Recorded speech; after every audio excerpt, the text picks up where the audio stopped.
What's up, everybody? This is the Growing Up Italian podcast. And today I got my friend Rocco the comic and a very, very special guest all the way from Australia, Joe Avati. How you doing, Joe? I'm good, guys. Thanks for having me. This is going to be a lot of fun, I can tell. Yeah, it's a pleasure, yeah. Thanks for coming, man. How was this America tour that you've been doing? Yeah, it was good. I mean, the crowds here are great because they, from when I used to come here back in 2004, from my memory, the crowds are just, they laugh really hard. And I think because the Italian Americans never really got a lot of this comedy, and they still don't get a lot of it, and like in the specific kind of, you know, that Calabrese or the dialect that I speak. And so it's like they've never seen it before. It's really interesting. Whereas in Australia, we've been doing it for 30 years. Yeah. You know? I mean, we don't have super, like, a lot of comics doing off the boat stuff. Yeah. There is a handful. Yeah. But it's fucking amazing to see that it's coming. You know what I'm saying? Yeah, 'Cause, yeah. like, we always used to see, I was saying Parmigiano. Yeah, I remember we used to listen to the CDs when I was little. Yeah. My dad would play it for us. And then my dad would always, like, hysterical laugh through it. And it's, like, so, like, this is why we run this page. Yeah, right. To connect this stuff. Of course. You know what I'm Yeah. saying? For me personally, it means a lot because I remember I was growing up listening. My dad would listen to Miko Pulic. I know you. Yeah, used to listen to same. him as well. And then it was like 16 years ago, the first time I ever heard someone speaking English. Yeah. Granted, with an Australian accent, and saying Italian jokes was you. And I never knew that existed. And it was just, it's one of the reasons why I do what I do is because you opened that door for a lot of us. Yeah, cool. Well, I'm glad that I had the opportunity to do that. You know, now there's a lot of, you know, acts all over the world doing it, and it's fantastic. And I love working with new acts. And you know, if I see someone that's really good, then I'd like to, you know, grab them and put them under my wing and, you know, expose them to. I mean, like as a guy who opens up for me now, which hopefully you guys can talk to, called Guido Grasso from Montreal, and he. Oh, you told me about him, right? Yeah, and he, you know, he started off selling merchandise for me, and the next thing you know, he was on stage, and the next thing you know, now he headlines, you know, and sometimes you gotta just pay your end, and then it'll come. And he went straight from zero to theaters. He didn't do the stand-up circuit. He just went bang straight to theaters to my God audience. bless, man. You know, and it was great, and it was good to see him do that. Yeah. But yeah, you know, I've been doing it for 22 years. Yeah, It's crazy. Thing. How did you get started? Well, I was a food scientist and I was at university, and I decided, you know, what am I going to do? I wanted to be a rock star, and my dad said, no. Well, you had the hair. Yeah, I had the hair, yeah. I saw some of his old videos. He had the ponytail like Rambo. Yeah, no, that's when I had hair, yeah. That's all gone now. You know, I cut mine off very young. Bellaliscio. It's the Curcio curse. My dad, Right, bald. bald, All of them. Yeah. Whatever, you know, it's either you have it or you don't. Yeah. So yeah, I started doing that, and my dad said, no, there's no rock stars from Calabria. You can't be a rock star, no. Go do something, you know. So go get a degree. So I got two, and I was in food science, and then I thought, well, what am I going to do? Because I still want to be famous. What am I going to do? How am I going to do it? And I had this ability to be able to tell jokes, so I would tell jokes, and then my friend of mine said, why don't you get up to the comedy store in Sydney and give it a try? So I gave it a try. So wait, like a comedy, like theater is called the Comedy Store? Yeah, the comedy store, yeah. It's a brand name. It's a brand name, yeah, because it's actually, it's taken from LA, the LA comedy store. Oh, okay. So the comedy store in Sydney, the guy went over, took the name and brought it back, right? And he's like, it's 18 hours away. We can get over with it. There was no internet back then. Nobody knew, right? Yeah. So I started doing tryouts, and I started doing really well. And then I thought, what am I going to do to stand out? There's nothing that I really do that stands out from the next guy. And so then I got invited to perform at this Italian song festival. It was like a Sanremo, but in Australia with Australian Italian acts, right? And so how many people? There was about 1,000, right? Nice. And the judges needed about 20 minutes to make their decision, and they needed somebody to fill in that time. So I did this comedy, but because I knew they were all Italian, I started doing gags, half English, half Calabrese, and it just went off. No one had ever heard anything like it. Yeah. And I thought, wow, I've hit onto something here. Then all of a sudden the phone didn't stop ringing. Can you do my wedding? Can you do my christening? Can you do my Yeah, so function? you started doing all the like locals. Yeah. And then they started to grow from there. And then in 1999, on the 10th of September, I recorded an album, which was released on January 19th, 2000. So next January is the 20th anniversary of when the album came out. And that went viral. And now back in those days, viral meant, firstly, it was on cassettes. So people in CDs. Australia were burning cassettes. And then that's when the CD started coming out. And then the next year in North America, because of Napster, someone downloaded it on Napster and it spread. Nonno's car accident spread So all over you the might have world. not made all the money on it because people were downloading it illegally. Yeah. But still, like, you built a name for yourself. I made a lot of money touring. That's I I was remember like, the first time I heard Nonno's car accident. It was funny because my sister wasn't allowed to be dating Right. at that time because it was so long ago, and she told us her friend showed us this tape, and then we listened to it. My dad just, because of the accident, got depressed, he fell in love, and then slowly we found out that it was really her boyfriend who told her, but then I don't want to tell the story on the air. is he still alive? No, eventually, yeah. Now he says that we don't like him still, but we're getting there. But I want to tell this story for everyone. But it was like 16 years ago, maybe a little more. I was 16 years old. I was going to the deli with my friend Enzo, and I was walking past Il Colosseo restaurant on 18th Avenue in Bensonhurst, and I had seen your videos because that soon Napsters and videos started coming too of the performance. So as I'm walking past, I see the ponytail. I'm like, that guy looks familiar. And then what triggered it as I walked past is Australian accent. I'm like, wait, who the hell do I know has a ponytail Australian accent? I took like 6 steps, and I went to my friends. I was like, I think that's Joe Avati. And then I walked back there. I was like, are you Joe Avati? And you said, yeah.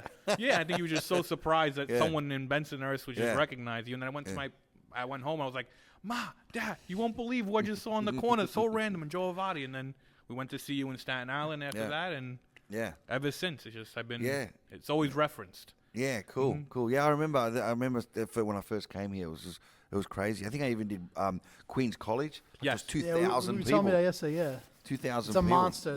That's what we got to try to do next. Yeah. But, so you've been all over the world seeing Italian Americans in every major city. Yeah. Well, Italian Americans in America. Well, I mean, Italian immigrants. Italian immigrants.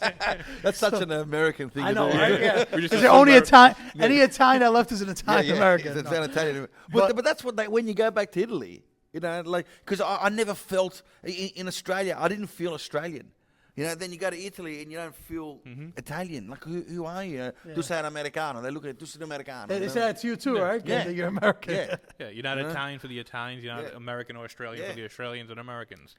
And that's what this comedy and these sort of podcasts and your pages does, because people need to feel a sense of identity. Who are they? Yeah. You're not entirely American. You're not entirely Australian. You're not entirely English.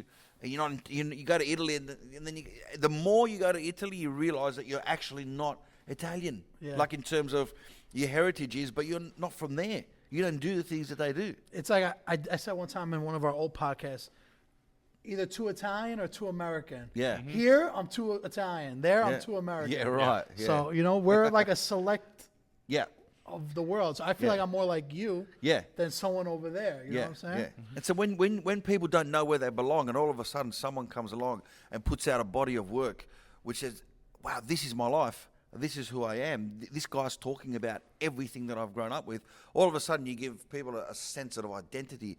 And if you can give people a sense of identity, it makes them remember you and fall in love with you or think about you for a long time. Follow your work, Yeah. So you've been all over, Yeah. seeing Italians from everywhere. Yeah. Now, we had a question last week when I was doing the podcast. Like, someone asked, what do you think of Italians and the UK? Yeah. And I'm like, personally, I don't know any. I only knew one. Yeah. Now, someone from my town that went to Britain, Right. London. So you would probably be a better person to ask, like, the difference between, let's say, Italians from Canada, Italians from New York, New Jersey, Australia. Yeah, sure. Well, okay, so the Italians in the UK, because the proximity to Italy is very close, so it's only an hour, 2-hour flight, they go on a more regular basis. So you'll find that the Italians in the UK are actually more like Italians in Italy. Yeah. What we know, they're 'Cause off they're the still boaters. European. Yeah, they're still very European, and they'll go 2-3 times a year because they can. Yeah. So they've still kept it. The Italians in Australia, we don't go as often. It's so far. Because it's so far. It's 24 hours to get there. And you guys have like weird vacation time too. Like, Yeah. aren't you guys off now? No, we're off Or- in so a week before Christmas and all the way to the end of January. Typically is when we're off. So But you don't have like a summer vacation, like that is our summer Yeah? vacation because that's summer for us, right? yeah. For Christmas isn't we're in shorts and singlets and canatera. We play Must cricket be in nice. the back. Yeah. Not over here. Imagine. Yeah, over here we can't even leave the house. We're freezing the Barjolo off over here, yeah. all shriveled up. So yes, we are Italian. We still hold on to it, but we're very Australianised as well. And you know, Italians in Australia, well, Australians in general are very down to earth kind of people, and they don't like fuss. Yeah. So if I tour in Australia and I go around in a limousine, they go, "Who do you think you are, man?" You know. They don't know. Whereas in North America, Yeah. if I don't go around in a limousine, they go, "Well, Who are you? You're who are nobody. You're nobody." It's called like fake it till you make it in Yeah, a way. right. You have to, you know. Yeah. And so, and I'll tell you an interesting story about when I realised who I really was in a minute. So we'll get over to you guys. So what I noticed when I came here was, I mean, Americans are very patriotic as it is. So sorry, no, I forgot the Canadians. The Canadians, they're somewhere in between the Australians and the Americans, right? So they're very Italian. There's a huge Italian community. In They're Toronto, right? In Toronto, Montreal, and they're very, very strong. And there's a lot of Italians everywhere. There's a lot of Italians in the media, in politics, in business, big business.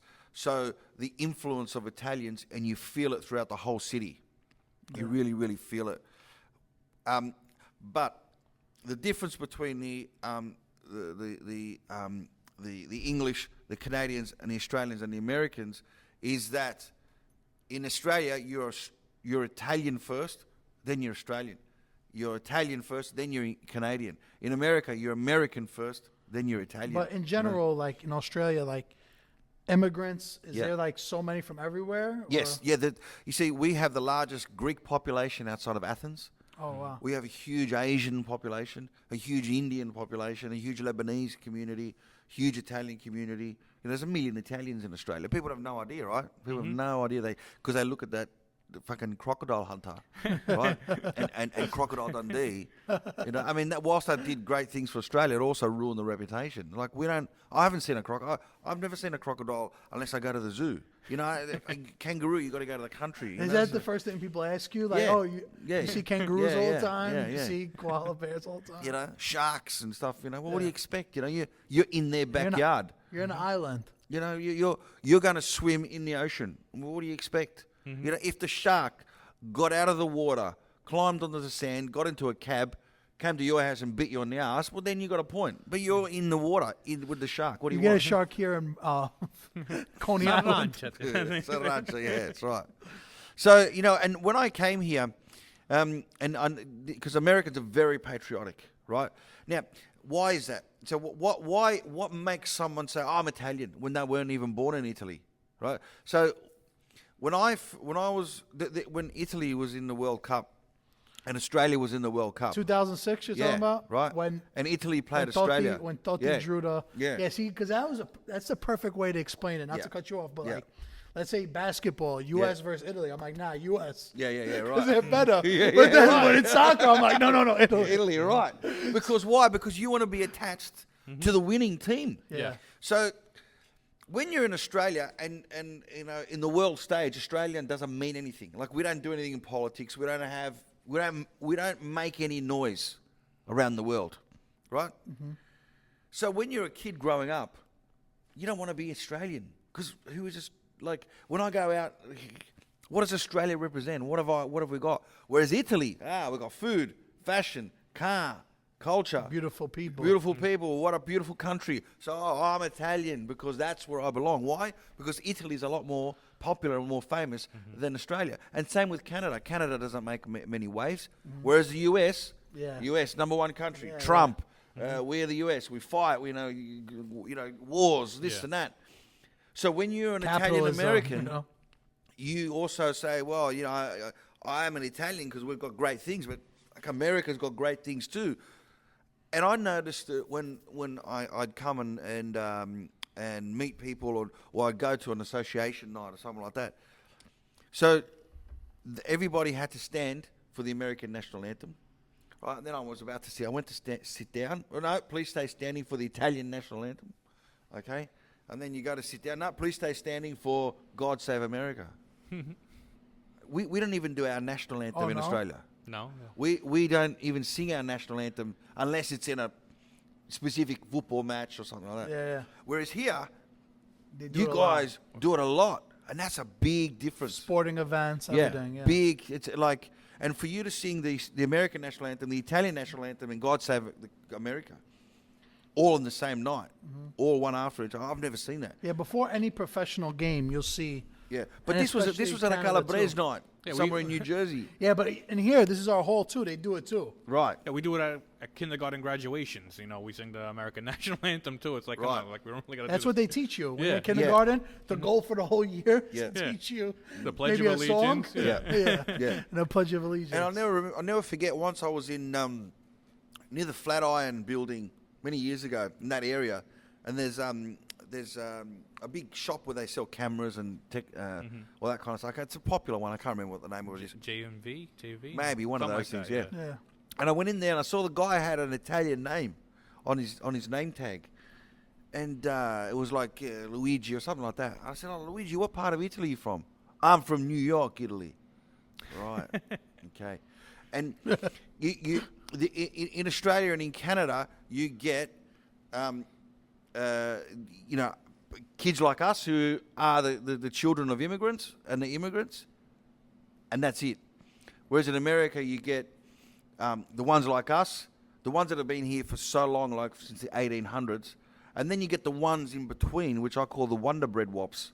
Yeah, we call them that too. You call them that? Right. Yeah. Where it's like they eat Sunday sauce, Yeah. but they clean their plate with Wonder Bread. Yeah, right. Not with the Italian bread. Yeah, and I think that's what Tony Soprano was Yeah. Yeah, he was. He didn't actually. Perfect example. He didn't speak the dialect, but instead of capagolo, it's cabago. Brasho. It's not the whole expression. Mozzarella. Mozzarella. Yeah. So we don't have that. We don't have that Italian anywhere. Everybody's fresh. Yes. In Australia. In Australia, in Canada, everybody's fresh. It's still first generation. Still first generation. Yeah. Whereas here, you've got that. Yeah, you got Yeah. You can have first generation, Yeah. but that's like coming to an end. Yeah. Now it's very select. Like Yeah. you don't see a lot of people fresh off the boat here. No. And if they're not, they're like Yeah. a chef. Like Yeah. they're But then someone of also, high standards. they're very modern still when they're coming. They're not old school mentality. They're coming here with Facebook and all that stuff, and they basically they already know what we're all about when they even immigrate. And that's why Sebastian Maniscalco has been very, very successful as well, because, I mean, apart from the fact that he's a fantastic comedian, he caters to that market as well. You know what I mean? So there's a huge market of Italian Americans who don't understand the dialect, who just speak those couple of words. But like what he does, I mean, I know he just doesn't do Italian stuff. He does, all different types of But comedy. he really like grasped on to Italian Yeah. stuff. Yeah. Once he saw people liked it. It's what I say a lot is that I watched Sebastian Maniscalco early years. Yeah. And he never mentioned Italian. No. He, like I said, a lot of his stand-up had to do with him being neurotic and taking 45-minute showers. And then once the Italian community embraced him, that's when he started like throwing them, I'll throw you this one, and that's when it just went. Yeah. It's smart. I mean, like being a comedian in New York City, I couldn't do what you did. Yeah. And part of me wishes I could, but I just can't because I can't walk into a. No, well, you can't. No, Yeah. I mean, I've got a different set. I've got a completely different set to what I do when I do the Italian shows. Where I'm talking about You just could- a you general. go either way. Yeah, I Yeah. can go either way. Yeah, yeah. You feel it out. If the crowd you Yeah. see you do one, Yeah. two jokes, and you go Yeah. another way. Yeah. But what do you see the future of like comedy of like Italian culture going? Like, what do you like? What would you like to see from like other comedians that are doing what you do? Because you're the pioneer to this. Like, you're the first person to really start this. Yeah. Look, I think it's going to keep on going because I still get kids coming to the show. So people who used to come back when I first started in 2000, 2001, who now have 14 and 15-year-old children, but still have the grandparents. The nonni are still around. So the kids are still, they have an affinity to being Italian. So a lot of people thought, nah, this is going to die out. Nah, it's going to finish at my generation. But it's not. It's still there is still one more generation left in this.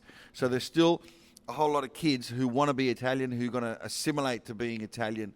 And so it'll still keep on going. And what's going to happen is going to be variations on the theme. You know, there's a whole bunch of guys in Canada who've got their, Instagram pages and doing all this kind of stuff, Yeah, Rocco, you're doing it. Social media should be helping Yeah. us keep it going forward, if anything. What you find now, though, with social media, it's hard to get people to leave their house, though. So Yeah. that's a struggle. Well, that's why it got to be a little more digital, too, Yeah. That's why you Yeah. see so many people doing funny videos Yes. and memes on Instagram, Facebook, and all that. Yeah. And that's good. Like, I love it, and we try and help each other out.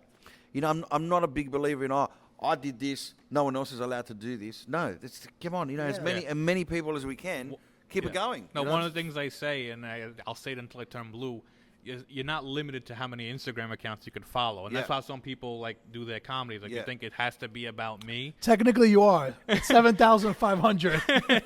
But go ahead, follow 7,500 people. There is a limit? Okay. There's a limit, 7,500. So we can't have any... What's it? You're allowed, 7,500? That's the most you could follow. On Instagram? I didn't Yeah. know Oh, that. really? Yeah. All right, so we have to You limit never it. seen anybody following more than so 7,500. There can't be 7,500 Italian comedians. We just have to make sure of right. that. We'll start whacking them out. Yeah. It's like, excuse me, no, we're coming close. We're going to start. Yeah. So I wanted to tell you this story, and this is where I really felt where I belonged. So that night, it was 2006 when Australia was playing Italy in the World Cup, right? Who do you go for? Who do you go for? And so what the natural instinct was, when Italy was almost going to score a goal against Australia, I automatically went, no, I didn't want Italy to score. And when Australia was almost going to score against Italy, I was like, yeah, go. And that night, I realised where I was, where I belonged. That night, I realised That's that I the was perfect actually, time to tell. Yeah. So I was Australian. We could actually have a whole podcast on the 2006 World Cup because Italy also played U.S. that year. Right. Yeah. Now, and that was in the group stages. So there was a play where De Rossi went up for a ball and elbowed an American player. Yeah, McBride. And exactly, that's the one game Italy tied that World Series. Yeah. I mean that World Cup. Yeah. And a lot of people, same thing. How could you? I was rooting for Italy though. Yeah. I'm not gonna lie. Yeah. From That's what the we from the found. start. We got a lot of hate in the U.S. for the Italians that rooted against the USA. Yeah. I remember one of my friends actually came to our house with a USA jersey on. Yeah. But we weren't at someone's house because it was the summer, so we were outside watching because 50 people. Yeah. And when USA scored the goal, he got up and cheered, and one old Italian guy said, "Get the hell out of my house!" Right. He goes, "If you come here, you cheer for Italy only." Right. So it was the World Cup. Yeah. And to talk a little bit about the Australia game, it was so controversial because Yes. Grosso drew the penalty. Yes. Totti scored, and he put Yeah. like that. But Australia played amazing that game. Yeah, they did actually. Yes. Yeah, they It's a did. nerve-wracking time. Yeah. But And I realised then that night, that's who I was, and it was. But you know what's interesting? This is what's interesting is that same game, you would have children who were born in Australia, whose parents were born in Australia, but they're waving Italian flags. Mm-hmm. So that's where that comes from. That whole concept of why these kids who were born in Australia, whose parents are born in Australia, they should be flying an Australian flag. Why are they still flying an Italian flag? Because naturally, people want to be associated with a winner. Listen, at the end of the day, when Italy those won two that play, year, right? when those two play, you pick Australia. But when it's Italy versus anybody else, you pick Italy. Yeah, that's right. It could be more difficult because Italy's superior to Australia and U.S., right? Yeah. But there's Italians in Germany, and what do they do when Italy versus Germany? It's like, all right, who I think is going to win, you know? But there's been stories of fathers who were born in Italy who moved to Argentina, and sons that were born in Argentina. And when Italy would play Argentina, there were stories of, fathers killing sons. And Really? Yeah, because of the rivalry. Yeah, absolutely. Like, absolute. I mean, not a lot, but there were instances where, there were arguments with the father and the son. I Bang the looked that father. up. Well, South America's a little more crazy with their soccer. They get away with it there, too. I watched on the plane the documentary on Maradona? Maradona. Have you seen that? Yeah, it's amazing. They should have did a little more. I want to see a little more of him. Yeah. Like, they did a lot of old highlights, but not to spoil for anybody. Yeah. But, like, I want to see him talking now. You know what I'm saying? Like, Well, he's probably too fucked up now. he's too Can't coked get through up. a sentence. He's too geeked up. Just when you see him now, you go, what the fuck? He's a rock star, though, man. Yeah, I know. He was, like, Yeah. legendary in Napoli. Like, a player of that quality to go to Naples and bring the championships there. There's actually there's a spot, and I've seen it, in Naples where they've got the big a shrine with Maradona's hair. It's just one strand of his hair, and it's in a window. Yeah, they're a little ridiculous. Yeah. They still hang on to Maradona tight. Well, until someone wins a Scudetto for them again, they're gonna hang on to him. Yeah, I know. That's exactly what it is. But in Naples, there's Maradona everywhere. Him and Nino D'Angelo are the kings of Naples. Yes. I remember. You ever seen the movie Tifosi? No. It was with Nino D'Angelo, and then they play the fans, and Nino D'Angelo plays a Napoli fan, and then he robs a house, and he ends up being Maradona's apartment.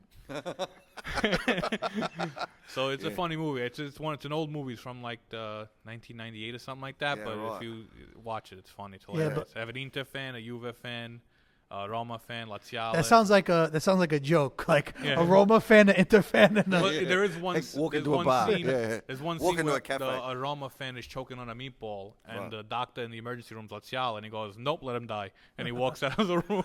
Do you support any Italian soccer teams? I just like the not in particular any one team, but I just never had time to support anyone because I've always been on the road. I've been on the road for so long. It's just constantly, if it's not one country, it's another country, and it's actually expanding. We've got fans in Belgium, in South Africa, in Scotland. So I'm probably going to have to do some shows there soon. Well, that's great, man. That's great. And also here, I haven't been here for a long time because it's actually harder to get to the fans here. But now we've come back because it's easier through social media, and so that's why I've decided to come back. Because for many years I just didn't do the States. It was just too hard. I didn't need it. I it's didn't far need to do it. too, and everything's more expensive. Yeah, and to advertise. See, in Canada, it's very easy to spread the word because there's so many Italians.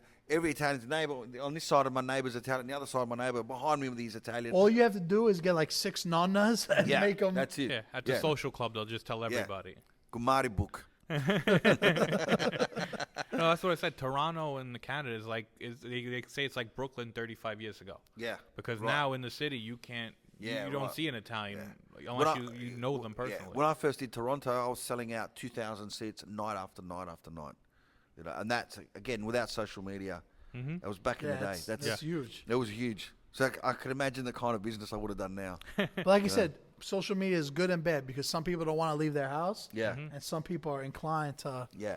But you that's why you only put out grabs. You only put out certain things. Yeah. I don't put out my whole show. So if somebody really wants to see the show, and it's different as well. It's not the same show as you see online. So guys, definitely check out Joe. He has like a great body of work. I've seen a bunch of his stuff before we started talking about doing this podcast. Yeah. So last night, like just before, I was sitting down with you, I'm like, let me like check him out again. So my favorite joke was about your uncle that you guys both speak Italian. Oh, yeah. But you decided to speak to each other in Yeah, English. yeah. So that was great. Yeah. And then like just when people, like you said a similar joke too, which was great, but like when you go to Italy and they give you a package to go. Yeah. So it's like you said a chocolate. Yeah, the right? Baci chocolate. The Baci chocolate. So it took 3 months to get to Australia. Yeah. Then it sat 6 months in the cabinet. Yeah. And then you got to bring it back 6 to years, where it came from. Bring it back to give it a gift. Yeah. That's typical Italian. It's happened. And then when you go to the post office in Italy and you want to send something back, it's just a nightmare. And these are the reasons why when you go there and you go, we don't do things like this. And when it happens every time. I want to send no, c'abbiamo pacchi. What do you mean you got no packs? How could you not have packs in the post? No, c'abbiamo. Here's another thing they don't like. they don't like taking credit cards, so they want you to pay cash as much as possible. So how do they do that? They can't pretend that they don't. So they got to. Non funziona la macchina. They'll go to the end of near the window. Vediamo se arriva l'internet. One guy said, "Che sono le 7." I said, "So what? It's 7 o'clock." Internet shuts off at 7. L'internet è chiuso. Oh, adesso l'internet non è aperto. Ma are you for fucking real, mate? Are you? Some places do that here too. They just don't want to take credit cards They for don't want to nothing. take credit cards. Because they take some. And then when you go, this is the other thing. When you go back, because normally you go in summer, right? It's really hot, and no relatives in Italy like air conditioning. They got it. No, they got it. They got it, but they just look at it. They go, "Lamentimo quando."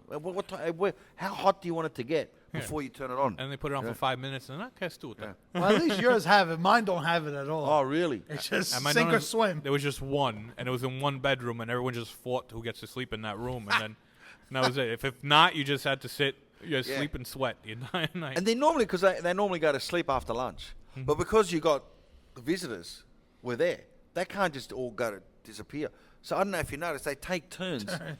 So one will just disappear. They go, "Where'd my cousin go?" Well, and then like an hour later, they come back, and then another one will disappear. It's like they do tag team. Right, it's your turn, go. Like babysitting. It's like a cola. Yeah. My favorite is on. Joe, thank you so much for coming again. No, mate, my Guys, pleasure. check out his body of work. He's really funny. Great guy. you. He does intermediate fasting, so I think we're at the point where we could go eat something now. Yeah, I try and like eat, finish at about 8 o'clock, and I try and not eat till about 1 o'clock if I can. 8 at night? Yeah, 8 at night, and then You I have a don't- small window, 7 hours. Yeah, 7, 8 Usually hours. people do like 8, 9. Yeah. So I That's try. good. Yeah, it's good. I don't always get a chance to do it, but when I can, I do it. And I find that Traveling is probably so hard. It is, but see, what's harder in Australia, because in Australia, our national dish is breakfast. Oh, is We have amazing breakfast in Australia. I would think like barbecue food, like shrimp. Well, yeah, Yeah, 'cause you want but- shrimp on the bar. Shrimp on the bar, Your baby. mind went I there mean, already. You don't know how many times I stopped myself from saying that during this podcast. But we don't call it shrimp. Shrimp? No, we get prawns. Oh, prawns. Yeah, Yeah, we call it a prawn. But it's because it has the whole. Yeah, but the reason why the whole shrimp on the barbie is because when Paul Hogan did that, no one knows what a prawn is, or no one uses the word prawns here, so they had to change it To Yeah. shrimp. to shrimp. It would be prawns on the barbie, but yeah. Because the prawns got the eyes, the Yeah, whiskers. yeah. It's a whole And it's like different ball game. Foster's beer. Foster's beer. Nobody drinks Foster's in Australia. No one. It's like Budweiser here, probably. right. Okay. Yeah. It's like when you go to Italy, like, Budweiser. Whoa, Budweiser. I'm like, no, I'll take the Corona. Give me the Peroni. I'll take Yeah, that. Just yeah, leave the yeah. Budweiser alone. Yeah. But Foster's is the cheapest beer, probably. That's why, I right? don't know. It just became big overseas, and no one really has it in Australia. You don't see it anywhere. I think it's because Outback Steakhouse made That's that. another thing. Yeah, people. Oh, we'll take you to the Outback Steakhouse. No, don't take me there. No, Take me to another place. I don't want to go there. See, so you have two restaurants you don't want to go to: Olive Garden and Oh, and yeah, Outback. there's a whole Olive Garden thing. Yeah, that's it. and us, we don't want to Yeah, go to Olive yeah. Garden. Everybody's picking up on this Olive Garden. Yeah, I thing. know. Yeah, I know. It's like one person sorry, now everybody. That's the Yeah. joke. Yeah. What didn't work in Australia a lot was Starbucks, because Oh, it didn't work? we have great coffee. We've probably got the best coffee in the world, and Really? and a lot of the cafes roast their own coffee. So a franchise like Starbucks just didn't take off. I get like the assumption when we talk about Australia, like what I've learned from my paisani from Australia is that a lot of food's expensive because it just Yeah. costs so much to import stuff. Yeah, certain stuff. Yeah, it costs a lot. Cars are very expensive as well. Import because it's an island, right? And it's like sending anything to an island. It's more expensive. You but gotta to put it on send the boat and then Yeah, you and know? the taxes are very, very high. But we also have a lot of great local produce. You know, Yeah. and that's But we've got fantastic food in Australia. Really, really, really good food. I mean, we're probably like one of the best restaurants in the world. The Fat Duck closed down in London to renovate, and he opened for 6 months in Australia and sold out within, I think, 72 hours for 6 months worth of dinners and Wow. lunches. Sold out Wow. in 72 hours. That's a boss move to Yeah. close and relocate to Australia. Yeah, and he- Temporarily. And the reason why he relocated to Melbourne is because he felt that Melbourne was a food capital of the world. Wow. Yes, and we've got such a diverse culture, right? My So- goal is to come to Australia soon. Yeah. Well, you know what? Qantas just started a new flight Well, they're testing out a new flight, and it took 19 hours, Sydney to New York, straight. But 19 hours. It's a little quicker. You heard they're trying to make some stuff a little quicker? I gotta check how much Xanax I would need to take. A 19 Probably hour 3 to flight. play it safe. I need Xanax, something to put me to sleep, and then I need a psychologist next to me to keep me calm. All right, guys, let's go get something to eat. Thank you Thanks. guys for tuning in. Thank you.